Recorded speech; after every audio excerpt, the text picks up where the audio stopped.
ऐसे राम जी के तत्व को समझना चाहिए। और तत्व को समझ करके तो तत्व ज्ञानी राम राम जपते हैं। हम तत्व नहीं समझ सकते, इतनी बुद्धि हमारे अंदर नहीं है, तो केवल संतों के कहने से ही राम राम जपो। तो चाहे जान के जपो चाहे अनजाने में जपो, राम नाम का भजन जो करेंगे उनका निश्चित रूप से मंगल होगा। बोलो राघवेंद्र सरकार की। तो राम नाम के बल पर ही संत और हमारे भोलेनाथ शंकर राम मंत्र दे करके ही जीवों का कल्याण करते हैं। हमारे सनातन धर्म में वैसे देवी देवता बहुत हैं, पर मुख्य रूप से यदि विचार किया जाए तो राम नाम ही है। किसी भी विभाग में कहीं भी चले जाओ, राम राम सब करते हैं।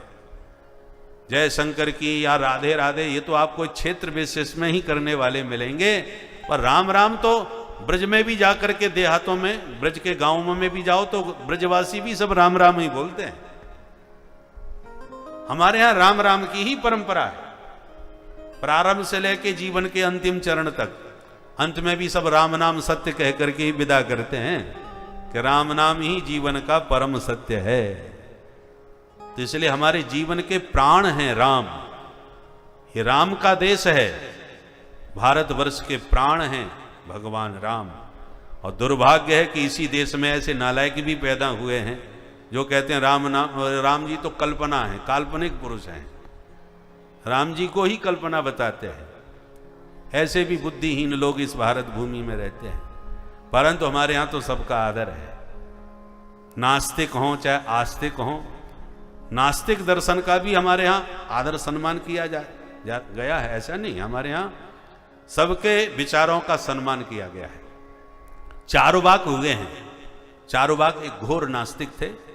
उनका सिद्धांत था यावत जीवेत सुखम जीवेत, ऋणम कृत्वा घृतम पिबेत, भस्मीभूतस्य देहस्य पुनरागमनम कुतः।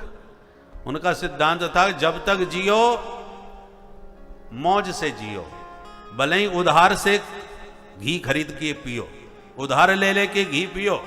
ऋणम कृत्वा घृतम पिबेत, ऋण करके भी घी पियो पर मौज से जियो, क्योंकि मरने के बाद कहां जाओगे किसने देखा है। इसलिए जब तक हो शरीर में तब तक मौज करो, ये उनका सिद्धांत है।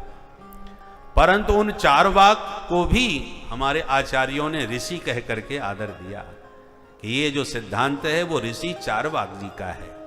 तो बोलिए हमारे यहां ऐसा नहीं है कि हमारे देवी देवता का अपमान कर दिया तो गला काट के फेंक दिया, ऐसा नहीं। हमारे यहां हर विचार का आदर है, क्योंकि हमारे पास हर विचारों का उत्तर है। तर्क देने, कोई भी तर्क करो, उस तर्क का यदि उत्तर हमारे पास है तो हम तर्कों से डरेंगे नहीं। जो तर्क करना हो, प्रश्न करने की छूट वही दे सकता है जिसको उत्तर देने की शक्ति हो, और जिसके पास उत्तर नहीं है वो गर्मी दिखाने लगता है। हम जो कह रहे हैं वो मानो, नहीं मानोगे तो खोपड़ी उड़ा देंगे बस।